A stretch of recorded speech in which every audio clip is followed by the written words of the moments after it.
Okay, so in our last lesson, I was describing the 3-bumper fetch drill as a way to determine whether you're ready to start fetch to a pile, which is the basic part of single T. And so that was the use of 3 bumpers to find that out. But the underlying theme is that always, whenever you advance a dog, there are prerequisite steps. You can't just jump into, oh, I think my dog can do it, and he's running around out there like an idiot because he's clueless. He doesn't know because he hasn't been taught. It's just like the guy at the gas station, kennel, trying to get his dog in the car, and the dog doesn't have any knowledge of what that means. So he gets mad and bangs the dog around, and he should know that. Well, he doesn't know it because he has never been taught it. So there are steps of learning.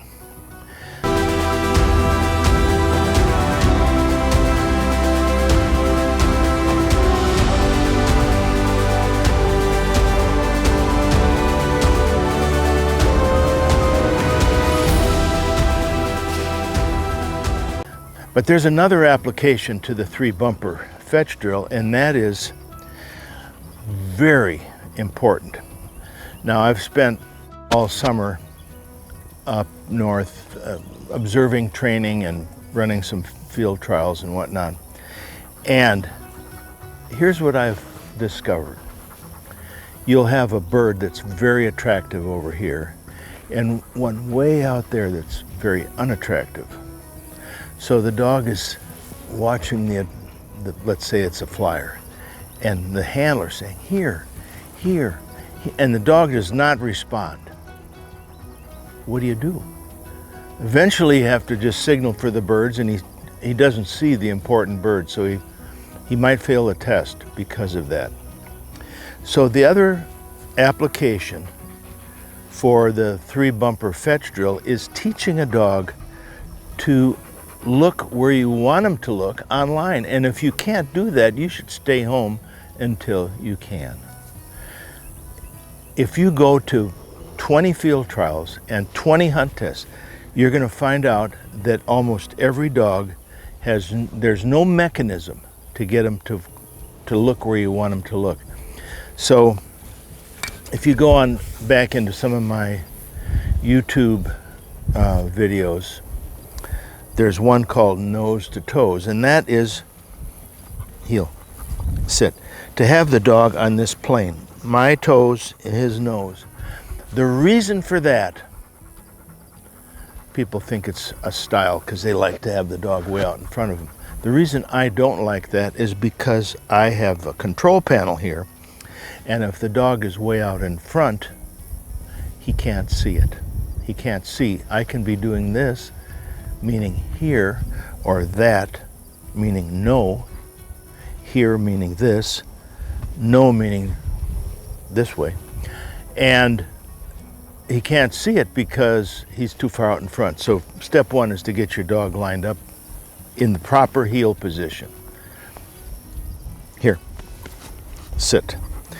So first of all, you want to cool yourself down, sit. Back.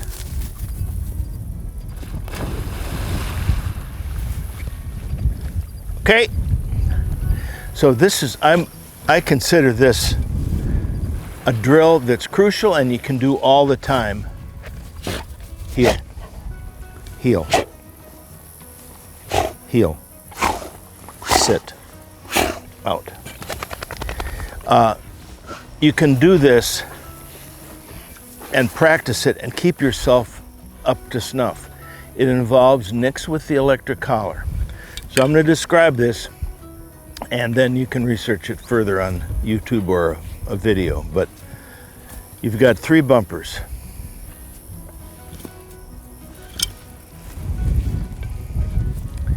You have an electric collar. Heel. You turn your electric collar to a very low number, like for this dog it'd be like a 2 or something like that. So they're looking at one. If you want them to look at the next one, you say, here. All right, sit. Good.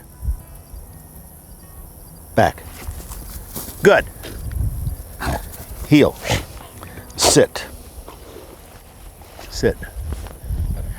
Now let's say he's looking at that one, and then for some reason he ends up, if he's, let's say he's looking right there, I'm going to say no with my knee and a nick. So eventually you're conditioning the dog, and this is the important part.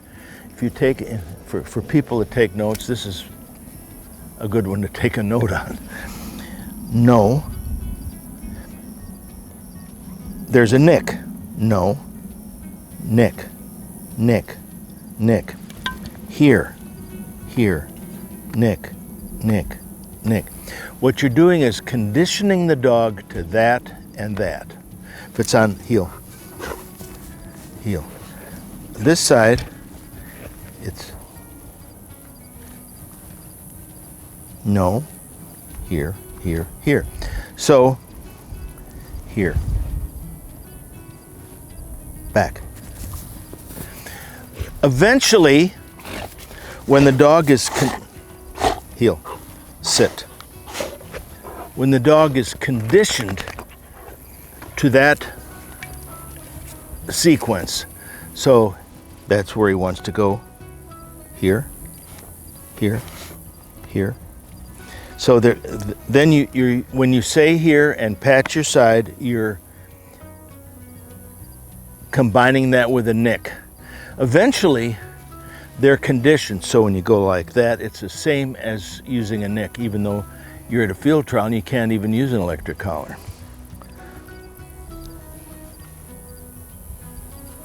So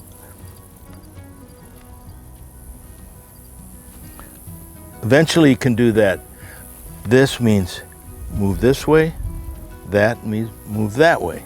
If it's on the other side, heel, sit.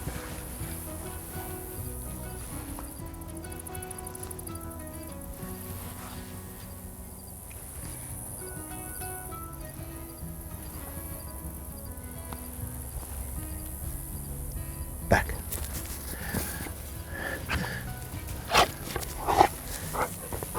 Heel, sit. So this is a big subject. We don't have time to really delve into it. But if sit, he doesn't like to be out there, but that's where a lot of dogs are. They're way out, sit, like that. So you can do all of this you want and the dog can't see it. So in order for them to see it when they're way out in front of you, you almost have to move your whole body to get them to move their head. So that's the thing. Now, once they can do that and they understand the language of this means here, that means no, good. Then you say something to tell them that's where you want to go. So I'm saying good, back, good, heel, sit. This is not a casual thing. This is the essence of competition. What do they have to do in competition? They have to watch the bird. Otherwise, how are they going to know where it is? So this tells you where to look so you can find the bird, see the bird that's being thrown. It's very, very crucial. Okay, so that's the beginning stage of that. Heel. Sit. Now, when they have this language, when they're collar conditioned to a nick and a here nick and a no nick, then you're ready to complicate this a little more. So if I have a bumper there and a bumper there and I throw down a shackled duck over here, where are they going to want to look? They're going to stare at that shackled duck. You could do handstands over here and they're still going to stare. So then you can begin to practice. You can have a duck and a bumper and a bumper. And so finally you get to where You let them get the duck, you throw the duck back out. They're staring at it, they want to go, and you're saying, here, with your nick. Now you're really getting into it, and very, very few dogs can just click themselves around, especially when one bird is a lot more attractive than the others.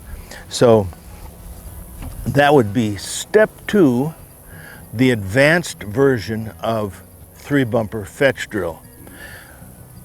The important aspects are you have to have the dog where he can see your control panel. That's step 1.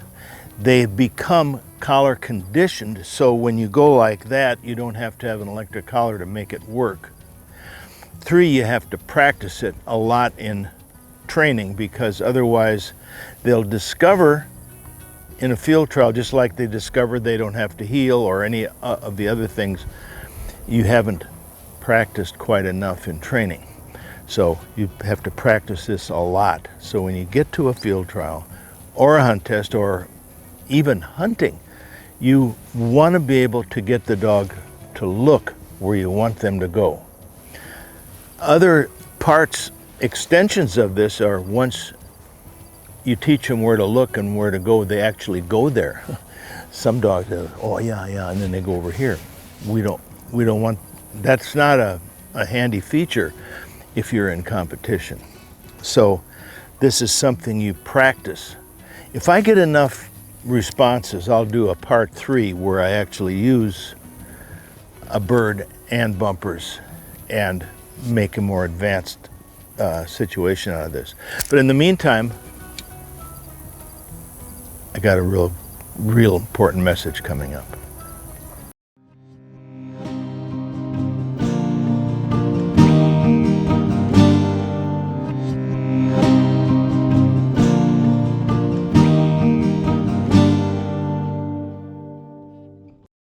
Be strong and of good courage. Do not be afraid, nor be dismayed, for the Lord your God is with you wherever you go.